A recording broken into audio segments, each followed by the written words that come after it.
بسم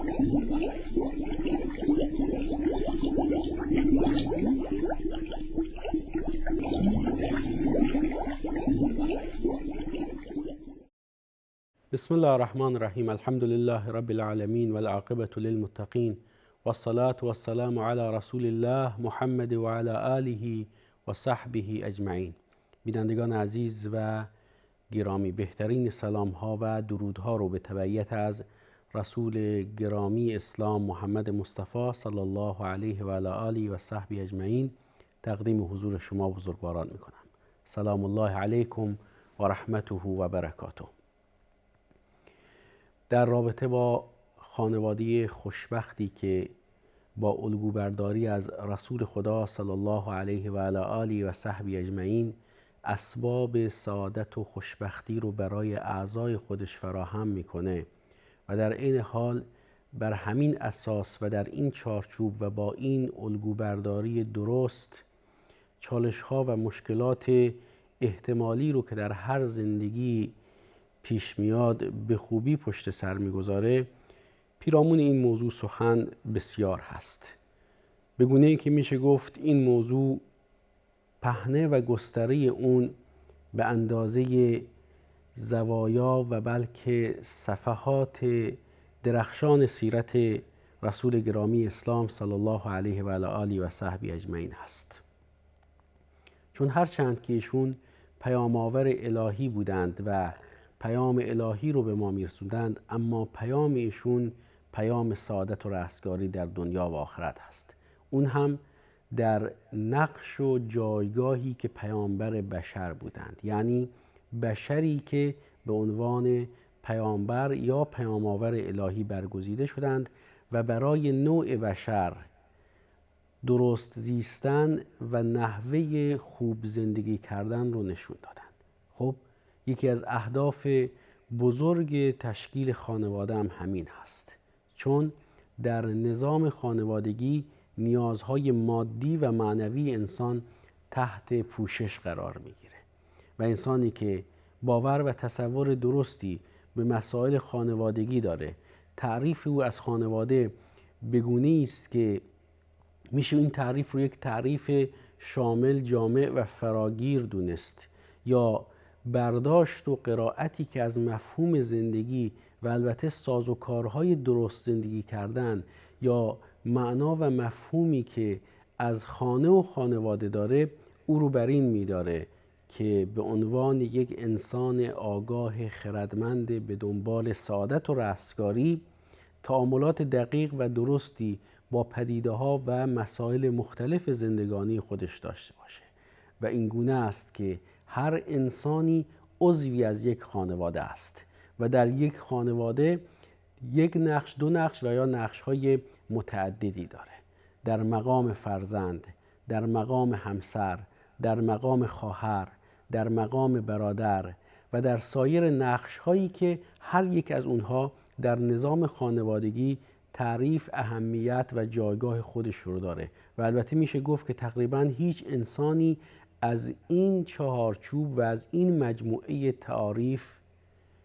جدا نیست، بلکه هر انسانی یک، دو یا چند تا از این نقش‌ها رو همیشه با خودش داره و همین باعث میشه که توجه به موضوع خانواده و توجه به مسائل خانوادگی از اهمیت و جایگاه خاصی برخوردار بشه. به همین خاطر هست که ما در رابطه با مهارت‌های درست زندگی کردن در چارچوب نظام خانوادگی کلیات، راهنمودها و ارشادات دقیقی از رسول خدا صلی الله علیه و علی آله و صحبه اجمعین رو می‌بینیم که هم راهگشاست در رابطه با تأمین و تضمین ابزار و اسباب سعادت و رستگاری و هم کارگشاست از حیث اینکه اگر مشکلی، چالشی، ناراحتی، کدورتی در نظام خانوادگی پیش بیاد، بازگشت و توجه به این راهنمودهاست که به انسان گرفتار در این گرفتاری ها و مشکلات کمک میکنه تا راه خودش رو پیدا بکنه و اون چالش و یا اون مشکل رو در نظام خانوادگی خودش به درستی پشت سر بگذاره. چرا که زندگی رسول خدا صلی الله علیه و آله و صحبه اجمعین با همه فراز و نشیب خودش ابعاد و زوایای مختلف زندگی انسان در نقش‌های مختلف در نظام خانوادگی رو مورد پوشش قرار داده و بر همین اساس هست که ما در زندگی خوشبخت‌ترین انسان روی کره زمین و در تاریخ بشر به عنوان الگوی بشریت، به عنوان محمد مصطفی صلی الله علیه و آله و سلم که رسول و فرستاده الله متعال بود، خوشی‌ها و ناخوشی‌ها، موفقیت‌ها و ناکامی‌ها و سختی و خوشی و رنج و مصیبت و پدیده‌ها و مسائل مختلف رو در برهه‌های مختلف زندگیشون با هم و در کنار هم و یا به اشکال گوناگون مشاهده می‌کنیم. این گوناگونی و تنوع در حالات و وضعیت زندگی رسول خدا صلی الله علیه و آله و سلم به عنوان پیام‌آور الله و البته به عنوان الگو این پیام رو برای ما داره که وقتی که ایشون به عنوان الگو شرایط، اوضاع و حالتهای گوناگونی رو تجربه می کنند و در مواقع یا موقعیت‌های مختلف مواضع و عملکرد مشخصی دارند، از این رویکردهای گوناگون ایشون برای ما الگوست. اگر در حالت خوشی هستیم، اگر در حالت ناخوشی هستیم، اگر مصیبتی به ما رسیده، اگر نعمتی به ما رسیده، اگر حتی وارد بگو مگو و در ظاهر شاید این عبارت رو باید به کار بگیرم، وارد مجادله و قیل و قالی با همسر و یا هر یک از اعضای خانواده شدیم یا نه در شرایط خوب، خوش و وضعیت مناسبی به سر میبریم، در همه این وضعیت‌ها، در همه این حالت‌ها یک نیم نگاهی به پیامبر الگو و رسول گرامی اسلام صلی الله علیه و آله و صحبه اجمعین داشته باشیم تا به این نتیجه برسیم، این دستاورد رو داشته باشیم که در خوشی و ناخوشی، در شرایط خوب و یا در شرایط غیر نرمال، در هر حالتی از رسول خدا صلی الله علیه و آله و سلم در نظام خانوادگی خودمون و در رابطه با مسائل گوناگون زندگی خودمون الگو برداری کرده باشیم. و شکی نیست که این شکل الگو برداری از رسول خدا صلی الله علیه و آله و صحبه اجمعین به ما کمک میکنه که هم در کسب مهارت‌های زندگی و چگونگی تعامل با همسر، فرزند، پدر، مادر، خواهر، برادر، اقوام و خیشان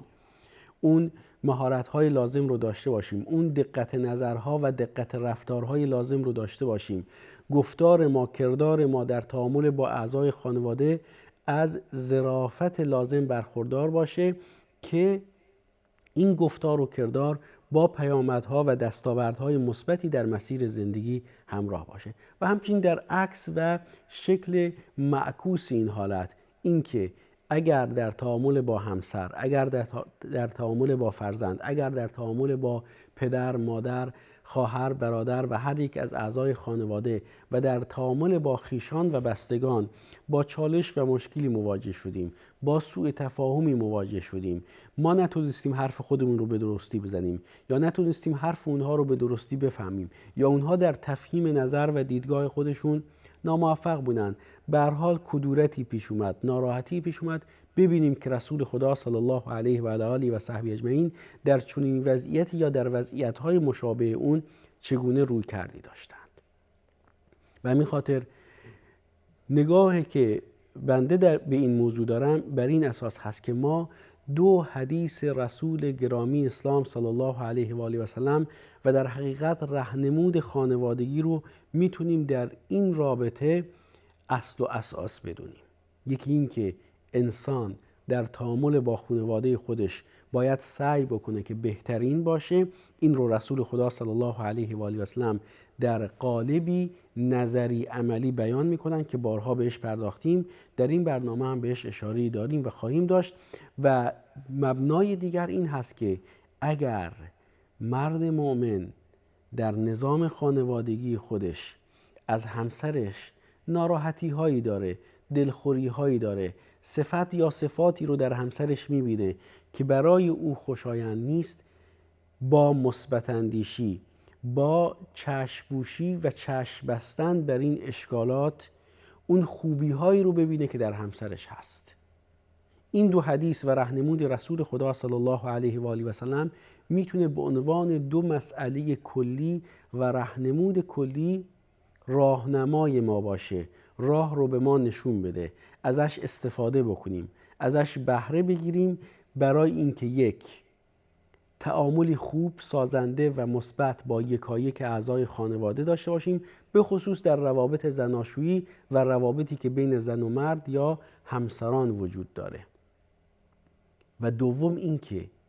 در شرایطی که مشکلات و چالش‌ها و پدیده‌های نگران کننده‌ای پیش میاد و در ظاهر یه سری سوء تفاهم‌هایی در میان هر یک از اعضای خانواده شکل میگیره، اونجا ما با مثبت اندیشی دست به کار بشیم، البته بکوشیم که اسباب و زمینه‌ها و خاستگاه‌ها و منشأ پیدایش این مشکلات رو حل بکنیم و با نگاهی علمی و عملی به راهنمودهای رسول خدا صلی الله علیه و آله و سلم که همون نگاه شناخت محور هست، مبتنی بر شناخت درست از سنت و راهنمود رسول خدا صلی الله علیه و آله و سلم در مسیر زندگی و نظام خانوادگی است، بدین گونه عمل بکنیم. و بر همین اساس هست که در حدیث نخست می‌بینیم که رسول خدا صلی الله علیه و آله و سلم هم به شکل نظری بر این نکته تاکید می‌کنند که بهترین فرد اون کسی هست که در برخورد با خانواده خودش بهترین باشه. چطور میتونه بهترین باشه؟ این حدیث رسول خدا صلی الله علیه و آله و سلم انسان رو در موقعیت آرمانگرایی و در حالتی از ابهام و در عین حال امید و آرزوی کاذبی قرار نمیده که دست نیافتنی باشه، بلکه آنچه که رسول خدا صلی الله علیه و آله و سلم در این حدیث می‌فرمایند که بهترین شما کسی است که برای خانواده‌اش بهترین باشه، یک بیان دقیق هست که انسان همه ابعاد و چارچوب زندگی خودش رو در یک قالب سازنده، درست و مثبت قرار بده. دست نیافتنی نیست، بلکه دست یافتنی است، چون در این زمینه الگو هم وجود داره و در ادامه این حدیث تصریح میشه به این که من در این رابطه بهترین هستم. یعنی شما از من، از پیامبر رحمت، از پیامبر الگو، از محمد صلی الله علیه و آله و سلم در این زمینه الگو برداری بکنید. و همین خاطر هم هست که میبینیم زندگی رسول خدا صلی الله علیه و آله و سلم زندگی یک شخص ثروتمند نبود